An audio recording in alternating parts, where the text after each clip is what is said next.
Logat. As I said, we work with the Benchmarks Foundation in the mining communities. I think when you discuss, part of the problem that I had, wasn't my question, but part of the problem every time when we have a low employment constituency or communities, and we keep talking the tripartite, we leave out large sections of communities, and we work with poor communities surrounding the mines, mining towns, and they receive the worst impacts of the externalities of mining, poor water, degraded housing, etc., etc. And this, we do not know where to take it. And this is related to my question that we have to end up trying to use the Chapter 9 institutions in our constitution, which are institutions supposed to be supporting democracy, the Public Protector, the Human Rights Commission, etc. And we find a lot of these depend on the people employed and the resourcing and the political commitment. And so I really, I mean, when I hear your stories there, similarly, the same questions are there. We find a lot of these institutions are designed to be weak. I think that Nicola raised a similar point earlier. They're designed to be weak, not to help poor people. The DMR, for example, the mining department, do not even bother to come to our meetings with communities. So I think we are dealing with big power stuff, and the arrangements we're talking about here have to consider the issues of governments that give the signal to inspectors that this is cool not to do because we are sympathetic to the employers, really. Okay. Okay. Can you please try to be precise with our questions? I think we are operating on borrowed time right now. Thank you. Hi, it's Rob Rees from Naledi. Okay. Look, we talked earlier about incentivizing business, although that was sort of discouraged. Is there any incentivizing of the rank and file to report the abuses of bosses? I mean, it's another way of thinking, because what I heard, I think Nicholas saying early, there's limited union coverage. By the way, just let me comment, the fact that you cover a third of workers doesn't mean you represent a third of workers or take up their cases or whatever, or it's increased the capacity of the state. The problem with increasing the capacity of the state in the current context is we don't trust the state. We don't trust it. It's the same, the inspector that goes in your research, which was very interesting, and would you close, if the firm closed, would you enforce low wages? You put it as if the inspector understood the problem of the firm, and yet this whole discussion has been the ideology is if we increase wages, you must close the firm. So I disagree. Okay, so my key point is I think we must get out of this. I think we must strengthen the capacity of the rank and file. How can we incentivize, resource the rank and file to ensure they have the power to counteract this? Would be, I don't know the answers, but I'm not hearing any of it here. My question is to actually Ben, and thanks for this interesting presentation. What you tell us about compliance in South Africa is what we observe in a whole range of developing countries. That's not quite far off from there. Can you please raise your voice? We can hear you clearly. Hello? Is it okay? Yeah. The question is that there's been a whole lot of debate here that I've been hearing for the last 2 days, saying that introducing national minimum wages or whether minimum wage increases happen, it's going to have a huge impact on employment. When you have such a huge non-compliance, which is almost about 48% or 47% in this case, do you think a national minimum wage would lead to hurting employment?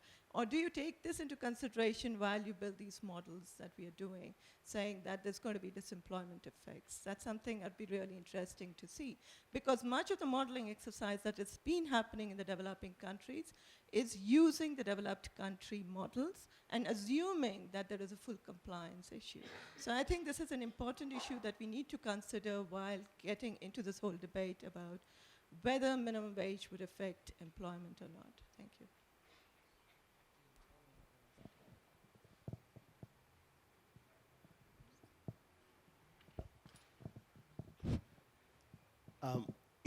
I'm Phineas Malapela from Bausa. I think since the start, I've been asking one question. I thought it will be answered. It has never been answered. I think it's worse when the South Africa situation was being explained. It shows only one thing, that is the situation of the unequal. The powerful industry, the powerful employer, while the government itself is weak. The inspectors, when they go to the companies, they are not going for anything. They're just pushing their ticket to get paid. Other than that, nothing, because it doesn't come. There's no case management, as they have explained. But I think I suggest one thing which I think will be effective enough. If the government ever is going to be willing and caring enough.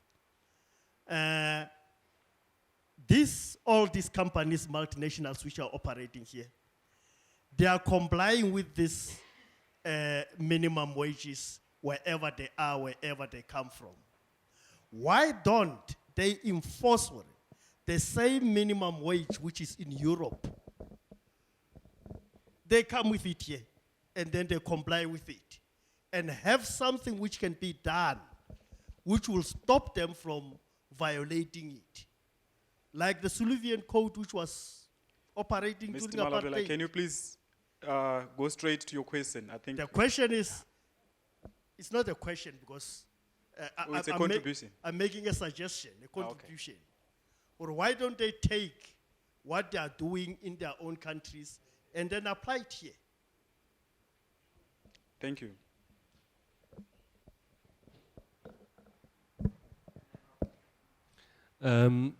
Thanks. I had, I guess, 1 point for Ruth and 1 point for Ben. You can cut me when you want, Brian.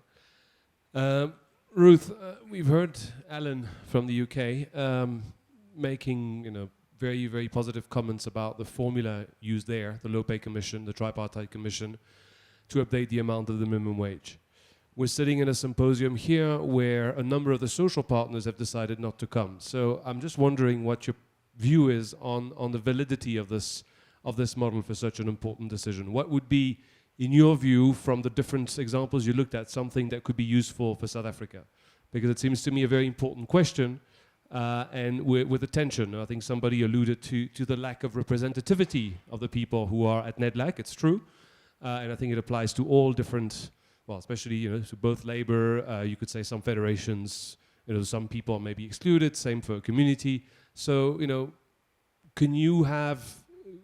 How can you resolve the tension between the representativity and the efficiency of a formula to settle on policy? For Ben, I found your presentation very, very interesting, and I think it really speaks to a big gap, which is our understanding of the challenges and the operation of labor inspection in South Africa. And one take-home point for me of what you said was that the national minimum wage would help a lot in supporting enforcement, because it would deal with the lack of clarity of a number of, especially the lack of minimum wage clarity. So it seems to me, but I don't know if you agree, that a national minimum wage would help deal with some of these problems. But looking at the end of your presentation, you're really presenting a very gloomy picture. I mean, if I take all of the points, the challenges that you've listed one by one, what we're really facing is a completely failing labor inspectorate, it seems to me. And I guess what the question I want to ask is simply, what in your view is the role of the way in which the work of inspectors is regulated? You referred to the objectives they have and the fact that it's unrelated to the number of staff. I mean, it seems to me labor inspectorate is like the rest of the state in South Africa, regulated by individual quantity-based new public management objectives. Is that not part of the problem? And what could be done to make inspection more effective? Okay, can we have last question, please? Thank you.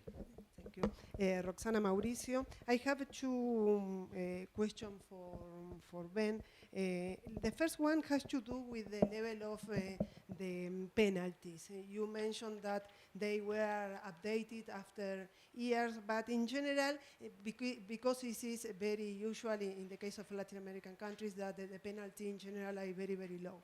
The process of inspections in general works fairly well, but the last part of this process in general is very weak because these penalties are in general very low. But the question is, after this update, how low or how high, in your opinion, they are in this moment, and in your opinion, what is the best way in order to keep updated this value, or what is the relationship between maybe this value with the minimum wage, or the value, what is the criterion around this point. The second point has to do with domestic workers, because in general this is an important issue regarding inspection. First, because the informality and the non-compliance in general is very, very high in this sector, but second, because it's not possible to apply the same way in order to increase the non-compliance, basically because these workers work at home, so it's not possible to enter the inspector enter houses. So what is the way in this case? In some Latin American countries, there are interesting creative experiences regarding this point. So the question is here, what about this? Thank you so much for the questions. As the chair, I think I also have a question or two for the presenters, particularly for Ben. I think one of the questions that I wanted to ask has been addressed already by Roxana. I think the issue about the domestic inspecting private spheres, because in as much as I'm aware, I think there's also this issue of trying to prevent, maybe each and everyone is also entitled to right to privacy. So in your opinion, what do you think maybe can be the way forward, in as much as we can try, of course maybe we need to do some inspections. How can we reach probably maybe people in private spheres whenever these people are also still protected under law? Yeah, I think that's one of the questions. And then my other question is, in your last presentation, I think you said something about the probability of inspection combined with high fine is not a deterrent. If you say, okay, probably maybe this is not, cannot be the deterrent for of minimum wages, what can be the solution then? Over to you, sir. Okay, I'll try and answer all of those. So on the domestic work question, the lawyers can probably correct me, but I think inspectors have a set of rights as labor inspectors, and I think one of those is that they are allowed to enter places of work, and if that place of work is a house, they are allowed to enter that property to inspect. So I think that is possible. So I was actually saying the combination of low probability of inspection and low fines is not enough of a deterrent. I mean, so I don't want to go into that now, but I think there's a lot of other ways that you can do things, and maybe this talks to the question at the back, which is you can, for example, in Costa Rica, they had a very successful public campaign supported by the Minister of Labor and public celebrities, the soccer team and so on, where there was a toll-free number which workers could call, and there was a huge kind of push to encourage workers to report when they were being underpaid. So that kind of gives workers much more agency and information about what they should be being paid and how they can remedy those things. And so the example of asking inspectors whether they consider, I mean, that question was not really, we weren't really trying to see, we were really trying to understand how inspectors think about inspection. We weren't really trying to kind of suggest that that was a scenario that often occurs.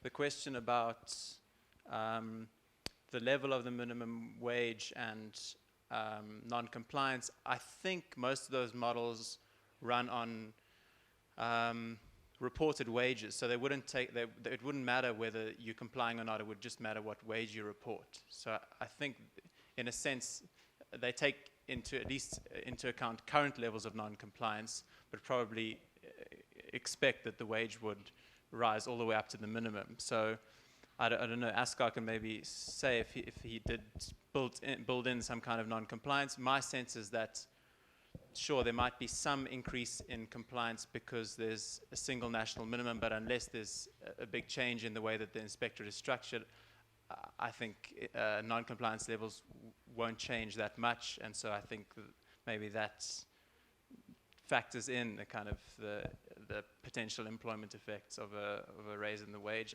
I don't really know. The other questions I've forgotten. But the one question was about what could improve inspection performance. Maybe Shane can comment more on the bargaining council system, where I think there's a lot, a much better and a much better resourced inspectorate, and I think they perform much more effectively as a kind of, getting employers to comply. So there may be lessons to learn from the bargaining council system of inspection, but I think probably there also just needs to be more resources, more training, and so on. To Nick's question, well, Cuba only consults with workers in their minimum wage. So if the employers don't pitch, maybe Cuba would be a good model. I think, yeah, it's a difficult question, right? One thing is also, I think it's important to separate between the ECC and NADLAC, because though they are obviously related institutions, the sectoral determinations as they are not discussed within the NADLAC structure. So the structure that there is currently in South Africa is one where you have a worker representative, an employer representative, and then 3 independent academics with knowledge and expertise in this area. And I think what's missing there, and that's something that a gentleman from the back also raised, is the question of representation of other types of organizations and institutions. And I'm certainly, given the process, the inclusion, for instance, of civil society in the process of discussion and design of the national minimum wage, it would make sense that in discussing then the adjustment, that they would be involved in that in some way. The other thing that, I mean, from international experience is that having a strong secretariat is really important. And studies here in South Africa have shown that there is a lot of evidence that just isn't processed, and there's not a way to incorporate that in discussions. And so thinking about how is it that you strengthen actually the institution or of a body like the ECC in order to be able to respond and to influence the discussion. The Low Pay Commission often cites the fact that they have commissioned significant research and studies, and that there's processes of consultation, and that those processes of consultation which they do collectively also helps to build trust and connections between them as commissioners. Would that work in South Africa under, well, the current environment that we have just discussed today? Perhaps not. But having this kind of common spaces for learning and discussion that aren't just in the negotiation table is one of the things that came out that was useful. I think our presenters have exhausted some of the questions.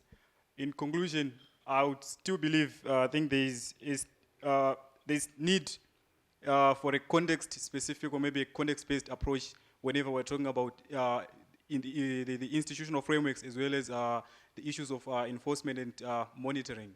So basically, I would suggest that I think whenever we are to, for an effective enforcement and monitoring issue, I think there's need to consider some of the local factors within the South African context, which include, among others, maybe the level of casualization in the country, as well as probably maybe the number of labor migrants in the South African labor markets. I think, as well as a growing informal economy as well. So I think some of these and many other factors, they can also be considered when designing effective monitoring and enforcement mechanisms. I thank you, and I give this time back to Gilad.